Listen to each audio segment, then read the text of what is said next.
జోష్న చెంప పగలగొట్టిన కార్తీక్. జోష్న చేస్తున్న కుట్రలన్నీ అందరి ముందు సాక్ష్యాలతో బయటపెట్టేసిన పారిజాతం. మరిదంతా ఎలా జరిగిపోతుందో వీడియోలో అయితే తెలుసుకుందాం. జోష్న గురించి సుమిత్ర నిజం తెలుసుకోవాలని కోరుకునే వాళ్ళు వెంటనే మా వీడియోని లైక్ చేసేయండి. కార్తీక్‌కి పెళ్లి రోజు గిఫ్ట్ అయితే ఇస్తాను అని చెప్పేసి తాళిబొట్టుని తీసుకొచ్చి కార్తీక్ చేతిలో పెడుతుంది. ఏంటిది అని చెప్పి అడుగుతూ ఉండగానే, నా మెడలో నువ్వు తాళి కడితే ఆ ఇంటికి నువ్వు నిజంగానే అల్లుడివి కావచ్చు. అప్పుడు దీప గురించి నిజం నువ్వు చెప్పినా నాకెలాంటి అభ్యంతరము ఉండదని చెప్పేసి అంటూ ఉంటుంది. ఇక జోష్నైతే జోష్నకేమైపోయిందో, ఏం జరుగుతుందో జోష్నకని చెప్పేసి తెగ కంగారు పడిపోతుంది సుమిత్ర. ఇక్కడ చూస్తే ఈలోగా దీప బావ విషయంలో జోష్న ఏం చేస్తుంది, అసలు ఎందుకు బావ జోష్న విషయంలో ఏమీ మాట్లాడలేకపోతున్నాడు అని ఆలోచించుకుంటూ బాధపడుతూ ఉంటుంది. జోష్ని ఇంకా రాలేదేంటి, అసలు కార్తీక్ని జోష్న ఎందుకు తన వెంటే తిప్పుకుంటుంది అని చెప్పి దశరథ కూడా ఆలోచిస్తూ ఉంటాడు. ఇంక ఇదిలా జరుగుతూ ఉండగానే అక్కడ జోష్నని లాగిపెట్టి ఒక్కటి కొడతాడు కార్తీక్. అయితే బావా, బావనే మాట్లాడుతున్నాను, ఏమనుకుంటున్నావు, నా గురించి నువ్వు ఏమని ఊహించుకుంటున్నావు, నీకు ఆల్రెడీ చెప్పాను, నేను నీ విషయంలో ఏం చేస్తానో కూడా చెప్పాను. నిన్ను ఎలాగైనా సరే నీ వాళ్ళ ముందు నీ నోటి వెంటే నిజం బయటపడేలా చేస్తానని నీకు మాటిచ్చాను. నువ్విప్పుడు పెళ్ళి పెళ్ళి అంటూ నా వెంట పడి నా భార్యని నాకు దూరం చేసి నువ్వు నా జీవితంలోకి రావడం కోసం ఆ ఆస్తిని నన్ను కూడా సొంతం చేసుకుని దీపని ఒంటరిదాన్ని చేయాలని చాలా ప్రయత్నాలు చేస్తున్నావు. నువ్వనుకున్నది ఈ జన్మలోనే కాదు, ఏ జన్మలోని జరగదు. ఎప్పటికీ దీపే నా భార్య. దీపని వదిలి ఇంకొక ఆడదాన్ని నా జీవితంలోకి ఎప్పటికీ ఆహ్వానించలేను. కానీ నువ్వు ఇలాంటి పని చేసి నువ్వు నీకున్న విలువని మరింతగా దిగజార్చుకుంటున్నావు. రోజు రోజుకి నా ముందు దిగజారిపోయి ప్రవర్తిస్తున్నావు. ఇప్పటి నుంచి నేనేంటో నీకు చూపించబోతున్నాను. ఇప్పటి వరకు నువ్వు నాకు టార్చర్ చూపించావు. పెళ్లి రోజునాడు నా భార్యతో సంతోషంగా గడపాలి అనుకున్నాను. కానీ నువ్వు ఆ సంతోషాన్ని లేకుండా చేసి మా ఇద్దరిని దూరం చేయడానికి నువ్వు ఇంత పెద్ద పన్నాగం పన్నావు. కానీ ఈ క్షణం నుంచి నేనేంటో నీకు చూపిస్తాను అని చెప్పి కార్తీక్ అంటూ ఉంటాడు. శభాష్రా మనవడా, నువ్వు చాలా బాగా బుద్ధి చెప్పావు. దీనికి ఇంకా ఈ డోస్ ఎక్కడ సరిపోతుంది, రావే నువ్వు అంటూ ఇంటికి లాక్కుని వెళుతుంది పారిజాతమైతే. అలా లాక్కుని వెళ్ళేసరికి, అమ్మ జోష్న, ఎలా ఉందమ్మా నీకు? అదే మీ గ్రాని నీకు కళ్ళు తిరుగుతుంటే కార్తీక్ హాస్పిటల్కి తీసుకువెళ్ళాడంట కదా. కార్తీక్, డాక్టర్స్ ఏమన్నారు? ఎలా ఉంది ఇప్పుడు నా కూతురికి? నా కూతురికి ఏం కాలేదు కదా, బాగానే ఉంది కదా అని తెగ టెన్షన్ పడిపోతుంది సుమిత్ర. అయితే ఇక దశరథ మాత్రం అస్సలు తొణకడు బెణకడు, అలా నిలబడిపోయి చూస్తూ ఉండిపోతాడు. ఇక ఈలోగా, ఏమైందమ్మా, ఎలా ఉంది జోష్న?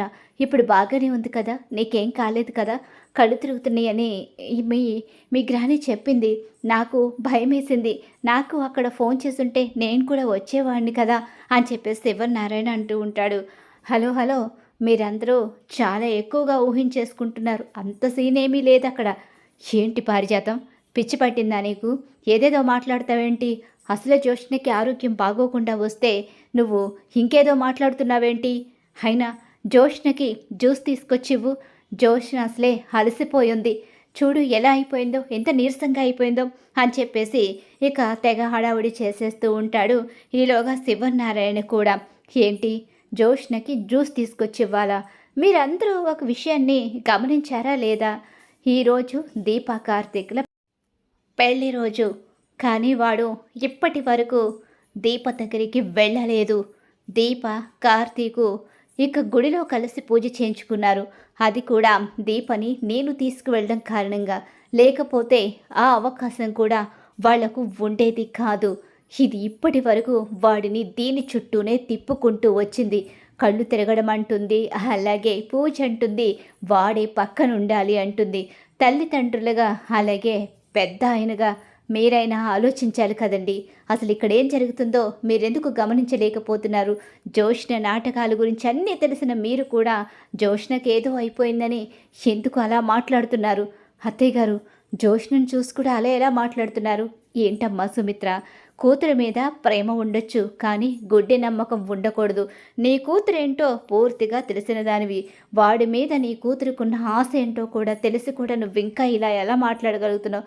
అత్తయ్యగారు, ఇంకా జోష్న వాడినే మనసులో పెట్టుకుని మాట్లాడుతుంది అనుకుంటున్నారా?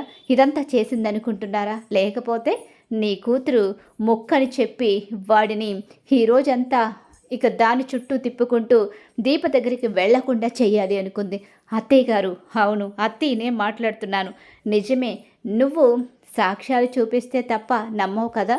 నీ కూతుర్ని గుడ్డిగా నమ్ముతున్న నువ్వు నీ కూతురు ఏం చేసి ఈరోజు వాళ్ళిద్దరినీ దూరం చెయ్యాలనుకుందో, పెళ్లి రోజు కానుకంటూ వీడికి ఎలాంటి కానుకిచ్చిందో నీకు చూపిస్తే అప్పుడైనా మీరందరూ మారుతారేమో.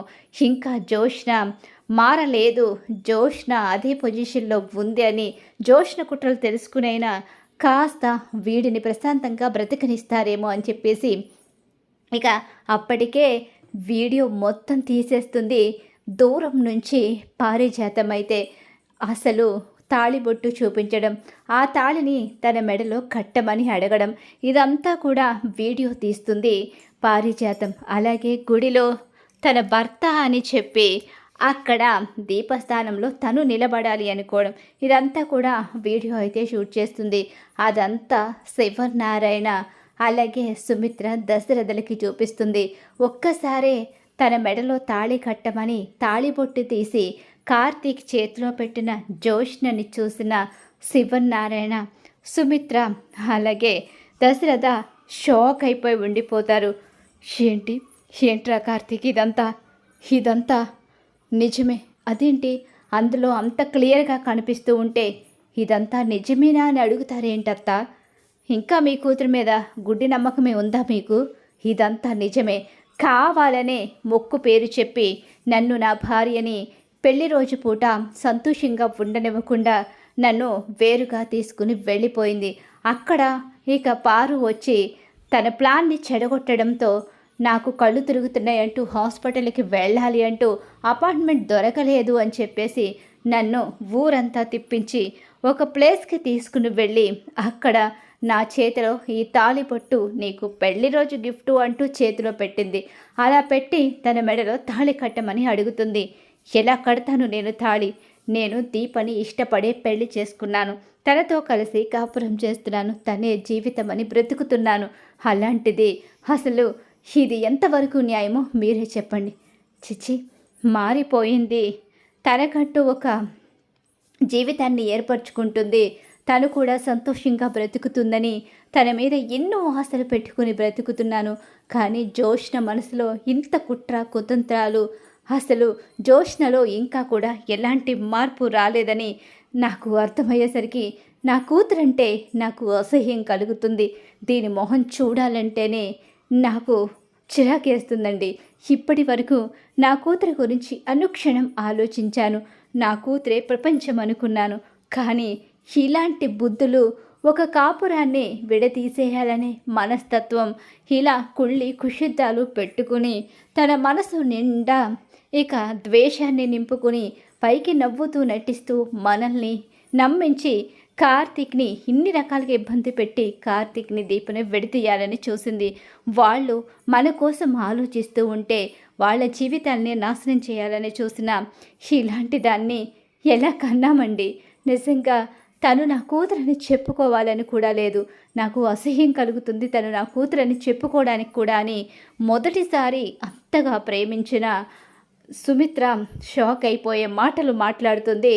అక్కడ గుడిలో కార్తీక్ అచ్చం మాట్లాడినట్టే తన మీద ఇక అత్త ప్రేమను చంపేసుకోవాలి, తన గురించి నిజం తెలుసుకున్న క్షణం తన మీద ఉన్న ప్రేమ చచ్చిపోతుంది. అప్పుడు కదా మనం అసలు నిజం బయట పెడితే అప్పుడు అత్త నమ్ముతుంది అని చెప్పేసి కార్తీక్ చెప్పిన మాటలు ఆ క్షణం అక్కడ గుర్తుకొస్తాయి.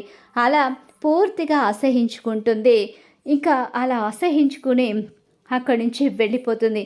ఏం చేసినా ఎలాంటి శిక్ష వేసినా సరే నేనైతే మాత్రం అడ్డురాను.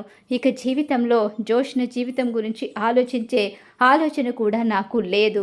ఇక నుంచి తను నాకు ఎంత దూరంగా ఉంటే అంత మంచిది అని చెప్పి సుమిత్ర మాట్లాడిన మాటలు, ఎంతగా ప్రేమించిన కన్నతల్లే నిన్ను అసహించుకుంటుందంటే నీ ప్రవర్తన ఎంత అసహ్యకరంగా ఉంటుందో చూసుకో అని శివనారాయణ ఇంకొకసారి నా మనవడి జీవితంలోకి వెళ్ళాలని ప్రయత్నిస్తే ఏం చేస్తానో నాకే తెలియదని ఇక జోష్నకి పెద్ద షాకే ఇస్తాడు. ఖచ్చితంగా రాబోయే కథలో ఇలా అయితే జరగబోతుంది. జోష్నకి ఊహించని షాక్ అయితే ఎదురవ్వబోతుంది. ఇలానే జరగాలని మీరు కోరుకుంటున్నారా? అయితే వీడియోని తప్పకుండా లైక్ చేయండి. మీరు ఇచ్చే ఒక లైక్ సపోర్ట్ అండ్ ఎంకరేజ్మెంట్గా ఉంటుంది.